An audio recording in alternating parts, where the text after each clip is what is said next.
السلام علیکم۔ ایپیسوڈ 4 کالا جادو۔ دل و دماغ خوف کے زیر اثر تھے، قوت فیصلہ ساتھ چھوڑ چکی تھی۔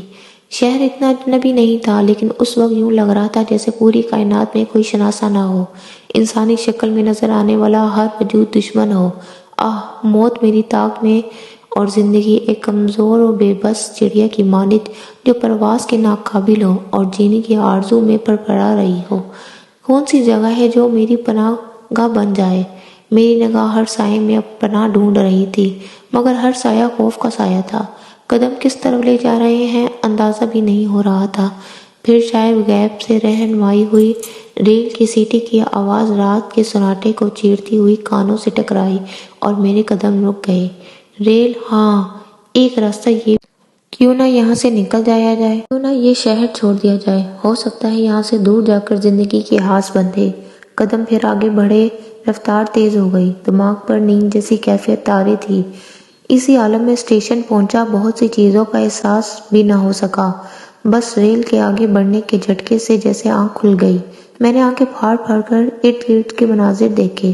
کھڑکی سے باہر روشنیاں رینگ رہی تھی، اندر ملجے بلب ان مسافروں کو نمایاں کر رہے تھے جو کہیں دور سے آ رہے تھے اور دور جا رہے تھے۔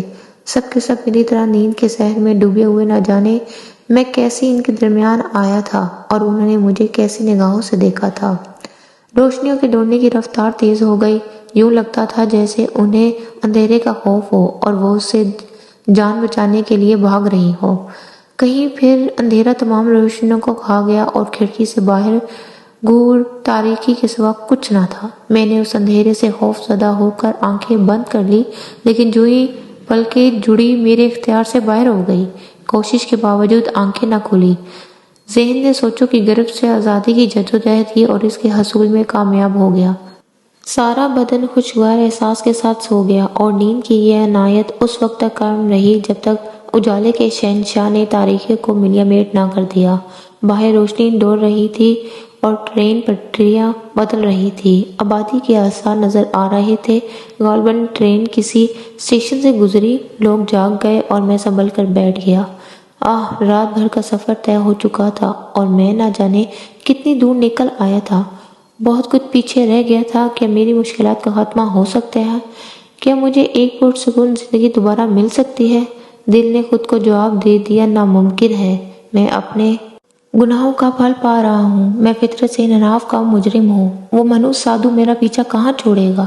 اس نے مجھے سکون کی دنیا سے بہت دور لا پھینکا ہے۔ میں ایک ایسا مجرم ہوں جو پھانسی کے تختے سے اتر بھاگا ہے۔ نہ جانے قانون کے رکھوالوں نے میرے فرار کا کیا جواز پیدا کیا ہوگا۔ یہ ایک سچ ہے کہ قانون چپکے چپکے مجھے تلاش کر رہا ہوگا۔ اپنے گھر واپس نہ جا کر میں نے بہترین فیصلہ کیا تھا۔ وہ لوگ میری وجہ سے بدترین مصیبتوں کا شکار ہو سکتے تھے۔ اب ایک یہی غم رہے گا انہیں کہ میں ان کے درمیان نہیں ہوں۔ دفتر مجھے ایک اور خیال آیا اور میرے رونگٹے کھڑے ہو گئے۔ میں ریل میں سفر کر رہا ہوں بغیر ٹکٹ کے۔ رات تو گزر گئی، صبح کو ٹکٹ چیک کر ضرور آئے گا۔ میرے پاس ٹکٹ بنوانے کے لیے پیسے بھی نہیں ہیں۔ نتیجے میں مجھے پولیس کے حوالے کر دیا جائے گا اور وہاں یہ انکشاف ہو سکتا ہے کہ میں دراصل ایک مفرور مجرم ہوں۔ پہلے اس انداز میں نہیں سوچا تھا، مگر اب اس خیال سے دل بیٹھنے لگا تھا۔ اس کا کیا حل ہو سکتا ہے؟ صرف ایک، وہ یہ کہ میں خود ٹرین چھوڑ دوں، مگر کیسے؟ چلتی ٹرین سے تو نہیں اترا جا سکتا۔ جلدی کوئی اسٹیشن آ جائے۔ ابھی صحیح طور پر صبح نہیں ہوئی ہے، اسٹیشن سے باہر نکلنے کا موقع مل جائے گا۔ جگہ کوئی بھی ہو، مجھے کیا لینا ہے؟ سر چھپانے کا ٹھکانہ چاہیے۔ امید بڑی نگاہوں سے باہر دیکھنے لگا۔ شاید قبولیت کا وقت تھا، دعا فوراً قبول ہو گئی۔ باہر عمارتوں کے آثار نظر آ رہے تھے۔ کچھ دیر کے بعد ٹرین کی رفتار سست ہوتی ہوئی محسوس ہوئی۔ اسٹیشن آ گیا تھا۔ میں اٹھ کھڑا ہوا، بے صبری سے ٹرین کے رکنے کا انتظار کرنے لگا۔ پھر عالم پور کا بورڈ نظر آیا۔ مجھے اس جگہ کے بارے میں کچھ معلوم نہیں تھا۔ میرے لیے کیا برا تھا؟ جو ہی ٹرین رکی میں جلدی سے نیچے اتر گیا۔ ابھی پلیٹ فارم پر قدم رکھے ہی تھے کہ عقب سے کوئی آ گیا۔ مجھے اپنے شانے پر ایک ہاتھ محسوس ہوا اور میرا رنگ پیلا ہو گیا۔ تبھی ایک سرگوشی ابھری۔ سرفراز نہ جانے کس طرح گردن گھمی تھی، لیکن حالت بہت خراب ہو گئی تھی۔ آنکھوں کے سامنے ایک چہرہ ابھرا، پروقار نسوانی چہرہ۔ خاتون کی عمر 45 سال کے قریب ہوگی۔ آنکھیں گہری سیاہ اور بڑی بڑی تھی، رنگ سفید، ایک عجیب سا چہرہ تھا جسے میں دیکھتا رہ گیا۔ میری قوت گواہی تو ختم ہو گئی تھی۔ خاتون نے آگے بڑھ کر میری کلائی پکڑ لی اور بولی، صرف میں تھی سرفراز جسے پورا یقین تھا کہ ایک دن تم ضرور واپس آ جاؤ گے۔ میرے بچے، غلطیاں معاف بھی کر دی جاتی ہیں۔ ابا جان آ رہے تھے، ہم لوگ انہیں اسٹیشن لینے آئے تھے۔ دیکھو وہ سارے لوگ ابا جان کو اتار رہے ہیں۔ خاتون نے انگلی سے ایک فرسٹ کلاس کمپارٹمنٹ کی طرف اشارہ کرتے ہوئے کہا، پھر بولی، ان میں سے کسی کو بھی پتہ نہیں ہے کہ ہمیں دوہری خوشیاں مل رہی ہیں۔ خاتون کی آواز رند گئی۔ مجھ کمبخت نے ایک بار پھر انہیں اپنے بارے میں کچھ بتانا چاہا، لیکن آواز نہ جانے کہاں گم ہو گئی۔ خاتون پھر بولی، آؤ سرفراز، آؤ، برائے کرم آؤ۔ ابا جان بہت ضعیف ہو گئے ہیں، بہت دن بعد آئے ہیں، وہ سب تمہیں دیکھیں گے تو حیران رہ جائیں گے۔ کچھ ایسا اندازہ تھا ان کا کہ میرے قدم خود بخود ان کے ساتھ آگے بڑھ گئے۔ انہوں نے اس طرح میری کلائی پکڑی ہوئی تھی جیسے میں بھاگ جاؤں گا، اور پھر وہ مجھے لیے ہوئے اس جگہ پہنچ گئی جہاں سب ایک بزرگ کو گھیرے ہوئے تھے اور مامر بزرگ ایک ایک کو گلے سے لپٹا رہے تھے۔ پھر انہوں نے کہا، ریحانہ کہاں ہے؟ کیا وہ نہیں آئی؟ جواب میں مامر خاتون آگے بڑھی اور اس وقت وہ سب میری جانب متوجہ ہو گئی۔ پھر ایک نوجوان لڑکی چیختی ہوئی آواز ابھری، ارے سرفراز بھائی، سرفراز بھائی!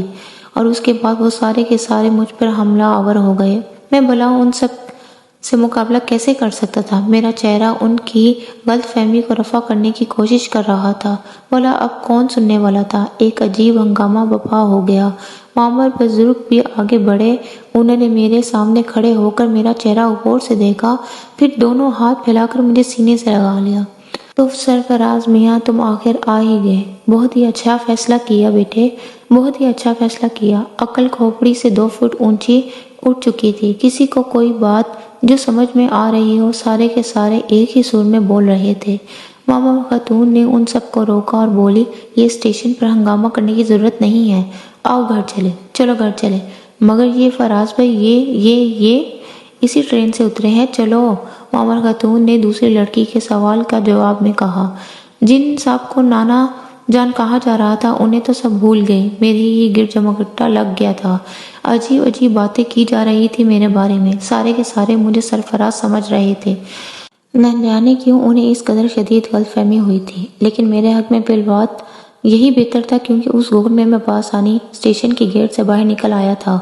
ٹکٹ چیکر بھی لاپرواہ سا آدمی تھا، اس نے گنتی بھی نہیں کی۔ بہرحال ایک طرح سے مجھے عارضی طور پر یہ سہارا مل گیا تھا۔ باہر آ کر میں نے مامر خاتون کو اپنے بارے میں کچھ بتانا چاہا، لیکن مامر خاتون نے اب میرا ہاتھ چھوڑ دیا تھا اور ان بزرگ سے باتیں کرنے لگی تھی جو کہیں سے آئے تھے۔ بعد میں نے ان لڑکیوں اور ان کے ساتھ موجود لڑکوں کو سمجھانا چاہا، سنیے بھائی صاحب۔ میں نے ایک نوجوان کو مخاطب کیا اور وہ مسکرا کر دیکھنے لگا، پھر بولا، آپ سے تو ایسی کشتیاں ہوں گی کہ پٹخنیوں پر پٹخنیاں دی جائیں گی۔ سرفراز بھائی، آپ نے ہم سب کو زندہ درکو کر دیا تھا، آپ سوچ بھی نہیں سکتے تھے کہ ہم لوگوں پر کیا گزر چکی ہے۔ میں کچھ کہنا چاہتا ہوں۔ ارے تو کیا یہی کہیں گے، گھر نہیں چلنا؟ سنیے، آپ کو غلط فہمی ہو رہی ہے، میں سرفراز نہیں ہوں، آپ کو بہت بڑی غلط فہمی ہو رہی ہے، بعد میں مجھے مورد الزام ٹھہرائیں گے۔ سنا نہ دیا؟ یہ سرفراز نہیں ہے، ان کی تو ایسی تیسی، انہیں تو 10 بار سرفراز بننا پڑے گا۔ چلیے جلدی سے، شرافت سے، ورنہ میں لڑکی بہت بری ہوں۔ اس خوبصورت سی لڑکی نے بے تکلفی سے کہا اور آستین چڑھانے لگی۔ سب ہنسنے لگے تھے۔ میں ٹھنڈی سانس بھر کر خاموش ہو گیا۔ واقعی سربراز اپنے آپ کی اس شدت سے تردد کرنا بھی نقصان دہ ہو سکتا تھا۔ بڑی قیمتی گاڑیاں آئی ہوئی تھی، اول بیابانی ان گاڑیوں سے بھرنے لگا۔ اس لڑکی نے جس کا نام نادیہ لیا گیا تھا، ایک نوجوان سے کہا، آپ نے ان کے الفاظ سن لیے شاکر بھائی، ذرا ہوشیار رہیں، خطرہ ہے۔ فکر ہی نہ کرے، 400 میٹر تک تو میں انہیں آگے نکلنے نہیں دوں گا، اس کے بعد بھی اگر یہ دوڑتے رہے تو پھر دیکھا جائے گا۔ اس شخص کو شاکر کے نام سے پکارا گیا تھا، اس نے کہا، اور ایک بار پھر سب ہنسنے لگے۔ میری کوئی بات سننے کو تیار نہیں تھا۔ ایسی شدید غلط فہمی ہوئی تھی مجھے کہ میں خود بھی حیران تھا، لیکن اس غلط فہمی سے مجھے کوئی خوشی نہیں تھی۔ کوئی دوسرا موقع ہوتا تو تو اب میں اتنا گیا گزرا بھی نہیں تھا کہ اس غلط فہمی سے لطف اندوز نہ ہوتا، لیکن مجھ پر تو زندگی ہی کٹن ہو گئی تھی۔ میں تو مصیبتوں کا مارا تھا، مولا اس ماحول سے، ان الفاظ سے کیا لطف اندوز ہوتا۔ بس دل تھا کہ مارے درد کے پھٹا جا رہا تھا اور ذہن طرح طرح کے خیالات کا شکار ہو رہا تھا۔ گاڑیاں جس عمارت میں داخل ہوئیں اسے دیکھ کر مجھے اندازہ ہو گیا کہ نہایت خوشحال لوگ ہیں اور بڑی اچھی حیثیت کے مالک ہیں۔ کاش میں ان لوگوں سے واقعی میرا کوئی تعلق ہوتا، چاہتا تو جھوٹ بول کر ان کے درمیان اپنے لیے جگہ بنا سکتا تھا، لیکن دل یہ بھی گوارا نہیں کر رہا تھا اور میں جھوٹ بول کر ایک اور گناہ نہیں کرنا چاہتا تھا۔ ویسے ہی زندگی بری طرح گناہوں کے بوجھ سے دبی ہوئی تھی اور اس کا پورا صلہ بھگت رہا تھا۔ یہاں پہنچنے کے بعد تمام لوگ نیچے اتر گئے۔ معمر خاتون معمر بزرگ کے ساتھ نیچے اتری تھی، لیکن ان کی توجہ ان بزرگ سے زیادہ مجھ پر تھی۔ رکی اور میں قریب آنے کا انتظار کرنے لگی۔ لڑکیوں کا غول مجھے ان کے پاس لے گیا۔ معمر خاتون نے میرا بازو پکڑتے ہوئے کہا، کیا حلیہ بنا لیا ہے تم نے اپنا سربراہ؟ زندگی کھونے پر تلے ہوئے تھے؟ میں جانتی تھی، مجھے یقین تھا کہ تم واپس آ جاؤ گے، لیکن بیٹے بڑائی اس میں ہے اور پھر تمہیں علم ہو کہ وہ نہ رہے جن سے تمہیں اختلاف پیدا ہو گیا تھا۔ کیا تمہیں علم ہے کہ رحمان صاحب کا انتقال ہو گیا؟ میری گردن بلا وجہ ہی نفی میں ہل گئی تھی۔ ہاں، ہم بے سہارا ہو گئے ہیں سرفراز، ہم بے سہارا ہو گئے ہیں، ہمارے سر سے سائبان سرک نہیں ہے۔ اور اب معمر خاتون کی آواز گلوگیر ہو گئی۔ معمر بزرگ نے بھی میرے قریب پہنچ کر کہا، چلو سرفراز میاں، تم بے شک بڑے ہو اور اب تمہیں اس خاندان کی سرپرستی کرنی ہے۔ بڑی ذمہ داریاں عائد ہو گئی ہے تم پر، نہ جانے کہاں کہاں مارے پھرتے رہے ہو۔ ہم سب لوگ اندر داخل ہو گئے۔ خاتون نے ایک لڑکی کو حکم دیا کہ میرا لباس وغیرہ تیار کرے اور مجھے غسل خانے میں پہنچا دے۔ میں اس افتاد سے سخت حیران پریشان تھا، لیکن کیا کرتا، عارضی طور پر حالات سے سمجھوتا کرنا پڑا۔ البتہ میں ان معصوم لوگوں کو مناسب موقع پر صورتحال سے آگاہ کر دینے کا فیصلہ کر چکا تھا جو شاید غلط فہمی کا شکار ہو گئے تھے۔ لڑکی مجھے ساتھ لیے ایک وسیع کمرے میں پہنچی جو ایسی آرائشی چیزوں سے آراستہ تھا جو میں نے ہوش کے عالم میں کبھی نہیں دیکھے تھے۔ غسل خانے کی طرف رخ کرتے ہوئے اس نے کہا، جائیے اور اپنا حلیہ درست کیجیے، آپ کا لباس میں ابھی تیار کر دیتی ہوں، باہر یہاں اسٹینڈ پر مل جائے گا۔ جاتے ہوئے میں دروازہ باہر سے بند کر دوں گی تاکہ آپ فرار ہونے کی کوشش نہ کریں۔ میں نے ایک ٹھنڈی سانس لے کر اسے دیکھا۔ بڑی روشن آنکھوں والی خوبصورت لڑکی تھی جس کے چہرے پر شوخی اور معصومیت سجی ہوئی تھی۔ پھر میں باتھ روم میں داخل ہو گیا۔ سفید ٹائلوں سے باتھ روم تھا جس میں نہانے کے نئے سامان موجود تھے۔ مجھے ان تمام چیزوں سے لطف اندوز ہونے کا حق نہیں تھا، لیکن یہاں بھی تقدیر کے اس فیصلے پر شاکر ہو گیا جو عارضی طور پر میرے لیے کیا گیا تھا۔ دل میں یہ سوچ کر کم سے کم مطمئن تھا کہ میں ان لوگوں کو دھوکہ دینے کا ارادہ نہیں رکھتا، بلکہ میں نے جس حد تک بھی ممکن ہو سکا اس بات کی تردید کی تھی کہ میں سرفراز ہوں۔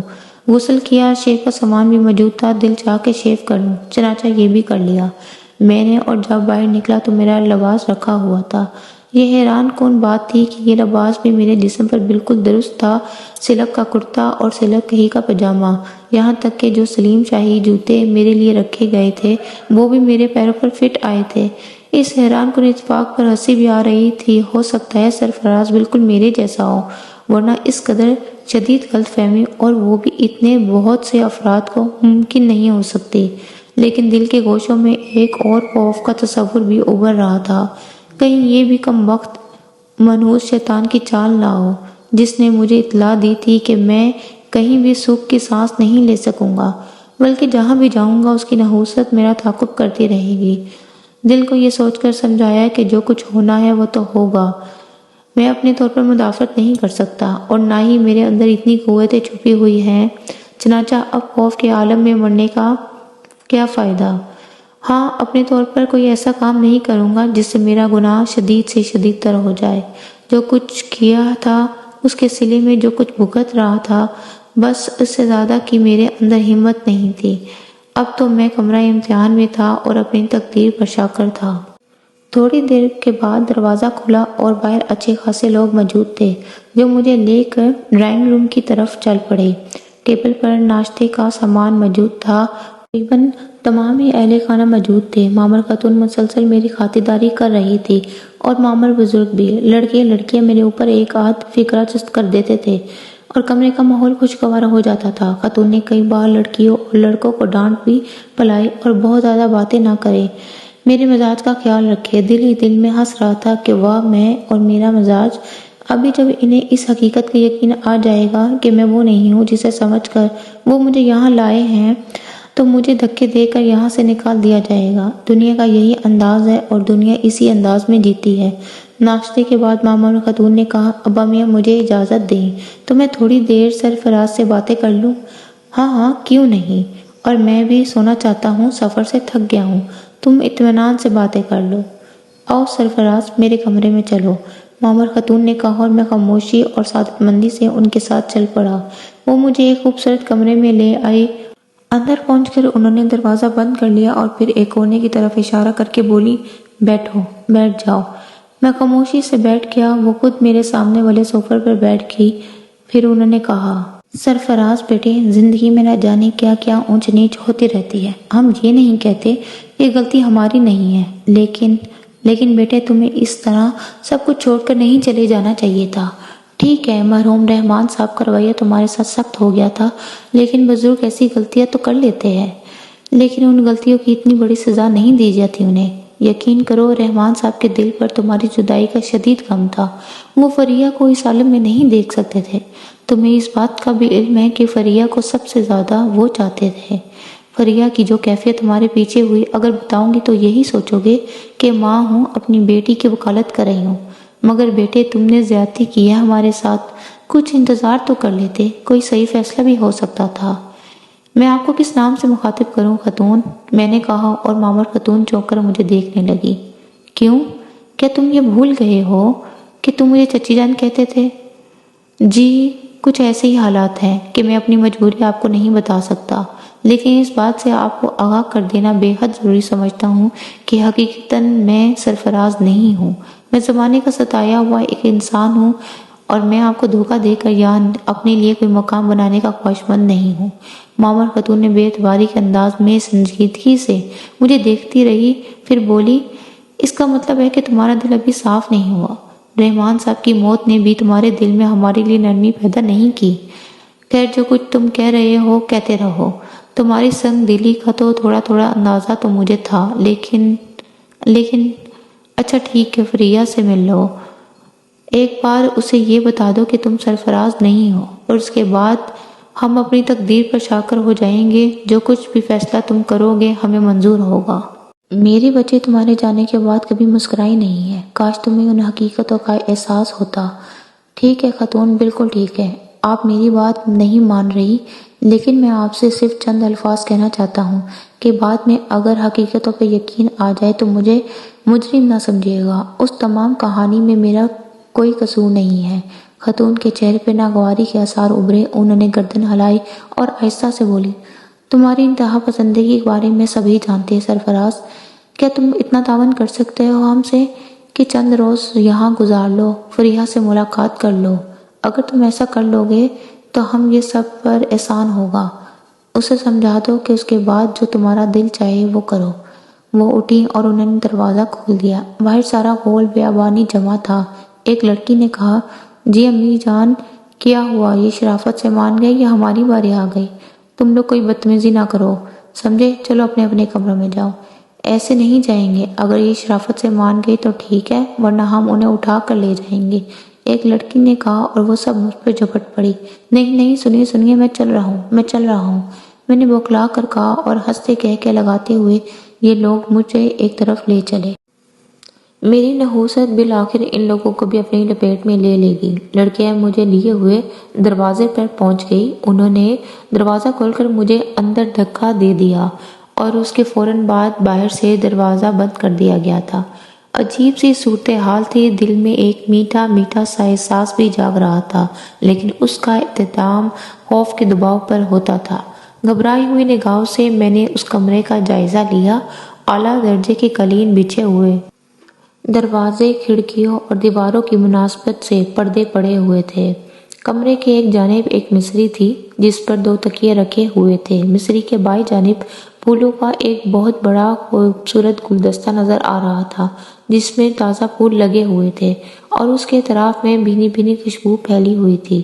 کمرے کی انتہائی سرے پر بنی ہوئی کھڑکی کے سامنے ایک نسوانی پیکر موجود تھا جس کی پشت دروازے کی جانب تھی۔ گہرے نیلے لباس میں ملبوس سیاہ چوٹی کمر سے نیچے تک لٹکی ہوئی تھی۔ میں سکتے کی سی عالم میں کھڑا ادھر دیکھتا رہا اور پھر بامشکل تمام میری آواز ابھری۔ سنیے۔ نسوانی جسم میں ہلکی سی تھر تھراہٹ ہوئی اور پھر اس نے اپنا رخ تبدیل کر لیا اور آنسوں سے لبریز ایک حسین چہرہ میری نگاہوں کے سامنے آ گیا۔ وہ بے حد حسین تھی۔ اس کے چہرے پر عجیب سی یاسیت چھائی ہوئی تھی۔ میں سکتے کے عالم میں اسے دیکھتا رہ گیا۔ میں زندگی کے اس شعبے میں پوری طرح روشناس نہیں تھا، لیکن یہ سلگتا ہوا حسن میری آنکھوں کے راستے دل میں اترتا چلا گیا۔ ان حسین اور بڑی آنکھوں سے جن کے چہرے کے نقوش ان معمر خاتون سے کافی ملتے ہوئے تھے۔ آنسوں کی جھڑی لگی ہوئی تھی۔ میں چند قدم آگے بڑھا اور میں نے لرزتی ہوئی آواز میں کہا، سنیے، شاید آپ کا نام فریہ ہے۔ یہاں سب لوگ اس غلط فہمی کا شکار ہے کہ میں سرفراز ہوں۔ ان لوگوں نے مجھے ریلوے اسٹیشن پر دیکھا تھا، لیکن میں آپ کو یہ بتا دینا چاہتا ہوں کہ خاتون، میرا نام سرفراز نہیں ہے۔ ہو سکتا ہے میرا چہرہ ان سے اتنا ملتا جلتا ہو کہ سب دھوکہ کھا رہے ہیں، لیکن آپ کو دھوکہ نہیں کھانا چاہیے۔ یہ غلط فہمی آپ کے لیے سب سے زیادہ بھیانک ہو سکتی ہے۔ وہ آنسو بھری نگاہوں سے مجھے دیکھتی رہی، پھر اس نے کہا، عامل پور کیوں آ گئے؟ تقدیر کا پھیر ہے، آپ سمجھدار ہے، اچھا برا سوچ سکتی ہے۔ اور ابھی میں نے اتنا ہی کہا تھا کہ خاتون فریہ بے اختیار ہو گئی، دوڑ کر آگے بڑھی اور میرے سینے سے سر ٹکا دیا۔ معاف کرو فرازی، مجھے معاف کر دو۔ میں اپنا تجزیہ نہیں کر پائی تھی، مجھے اندازہ نہیں تھا کہ تم سے دور رہ کر میں زندہ درگور ہو جاؤں گی۔ فرازی، اب مجھے معاف کر دو۔ وہ سسک کر رونے لگی۔ میرے حواس معطل ہوتے جا رہے تھے۔ کچھ کر کے بھی نہیں کر سکتا، سکتے کے عالم میں کھڑا رہا۔ فریہ کے دل کی بھڑاس نکل گئی تو اس نے گردن اٹھا کر مجھے دیکھا، پھر بولی، مجھے معاف نہیں کرو گے؟ اس کی کچھ امکانات ہے کہ آپ مجھ سے کوئی سمجھداری سے کام لے لیں۔ میں نے گہری سانس لے کر کہا، تم یہ کہنا چاہتے ہو کہ تم سرفراز نہیں ہو؟ ہاں، میں سرفراز نہیں ہوں۔ پھر تم کون ہو؟ ایک تقدیر کا مارا۔ تم ہمارے ساتھ نہیں رہنا چاہتے؟ کاش رہ سکتا، میں نے کہا، اور وہ مجھے دیکھتی رہی۔ اس کے چہرے سے میں نے یہ اندازہ لگا لیا تھا کہ وہ میری بات پر یقین نہیں کر رہی۔ پھر اس نے ٹھنڈی سانس لے کر کہا، ایک درخواست قبول کر لو گے؟ حکم دیجیے۔ اگر میرے لیے تمہارے دل میں کوئی گنجائش باقی نہیں رہی تو ٹھیک ہے، میں تمہیں مجبور نہیں کروں گی، مگر تمہارے آنے سے یہ سب کھل اٹھے ہیں۔ امی بھی خوش نظر آ رہی ہیں۔ صرف انسانی ہمدردی کی بنیاد پر ان کے ساتھ کچھ وقت گزار لو۔ ابو کی موت نے ان سب کو نیم مردہ کر دیا ہے۔ تمہاری وجہ سے کچھ خوشیاں مل جائیں گی۔ بات میری رہ جاتی ہے تو میں اپنی تقدیر سے سمجھوتا کر لوں گی۔ دوسروں پر کچھ ظاہر نہ کرو، صرف میری سزا قائم رکھو، صرف میری۔ میں پھر ہونٹ دانتوں میں دبا کر اسے دیکھتا رہا۔ میں نے کہا، میری دعا ہے فریہ خاتون کے اس گھر کو کائنات کی ساری خوشیاں مل جائیں۔ میں ایک منحوس انسان ہوں، صرف اس بات سے خوفزدہ ہوں کہ میری نحوست اس گھرانے کو لپیٹ میں نہ لے لے۔ ہاں، میں نے یہ الفاظ کہے تھے، میں نے تمہیں منحوس کہا تھا، میں نے کہا تھا کہ تمہاری نحوست نے ہمارا جینا حرام کر دیا ہے۔ میں ان الفاظ پہ شرمندہ ہوں، بس غصے میں منہ سے نکل گئے تھے۔ فریہ بولی، جی؟ میری آنکھیں حیرت سے پھیل گئی۔ اور تم کہتے ہو کہ تم سرفراز نہیں ہو؟ تم نے افسردگی سے مسکرا کر کہا، خدا کا یہی حکم ہے تو یہی صحیح۔ میں سرخم کرتا ہوں، لیکن خاتون فریہ، آپ کو ایک وارننگ دینا چاہتا ہوں۔ کیا؟ بہتر ہے کہ دنیا کے سامنے بھی یہی ظاہر کریں کہ میرے اور آپ کے درمیان فاصلے ہیں، تاکہ جب سچائی سامنے آئے تو آپ کی زندگی تباہ نہ ہو جائے۔ اس کے بعد بات بنائے نہیں بنے گی، کوئی ذریعہ نہیں ہوگا آپ کے پاس۔ ہاں، تمہارے ان الفاظ کی وجہ جانتی ہوں، مجھ سے دور رہنا چاہتے ہو، مجھے سزا دینا چاہتے ہو۔ فرازی، مجھ سے زیادہ تمہیں اس دنیا میں کون جانتا ہے؟ خیر، اپنے لیے مجھے ہر سزا قبول ہے۔ شاید وقت میری مشکل حل کر دے، مجھے منظور ہے۔ میں نے بے چارگی سے گردن ہلا دی تھی۔ اس نے مجھے اداس نگاہوں سے دیکھتے ہوئے کہا، اور ہو سکے تو دوسروں کے سامنے میری توہین نہ کرنا۔ ہمیں کوئی درمیانی راہ نکالنی ہوگی فریہ صاحبہ، میں نے کہا۔ وہ خاموش رہی تھی۔ والد مجبوری اس انوکھے ڈرامے کے لیے تیار ہو گیا تھا، موت کے جذبوں سے نکلا تھا اور کوئی اور گناہ نہیں کرنا چاہتا تھا، ورنہ اس موقع سے پورا فائدہ اٹھاتا۔ اب اسی روشنی پہ عمل کرنا تھا۔ میں نے کہا، آئیے فریا، باہر چلیں، آپ دوسرے لوگوں کو جو کچھ بتانا چاہیں بتائیں۔ جی، اس نے گردن ہلا دی۔ ہم باہر آ گئے۔ شریر لڑکے اور لڑکیوں کا غول جیسے منتظر ہی تھا۔ انہوں نے اس مختصر وقت میں انتظام بھی کر لیا تھا، چنانچہ ہم دونوں کو پھولوں سے لاد دیا گیا تھا۔ سب میری آمد کی خوشیاں منا رہے تھے، مگر میرا دل رو رہا تھا۔ وہ میں نہیں تھا جس کے لیے خوشیاں منائی جا رہی تھی۔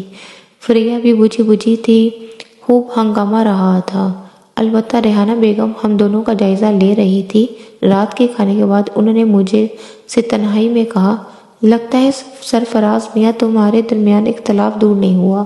مجھے موقع مل گیا۔ میں نے کہا، یہ بات نہیں ہے چچی جان، ہم دونوں کے درمیان ایک سمجھوتا ہوا ہے۔ کیا؟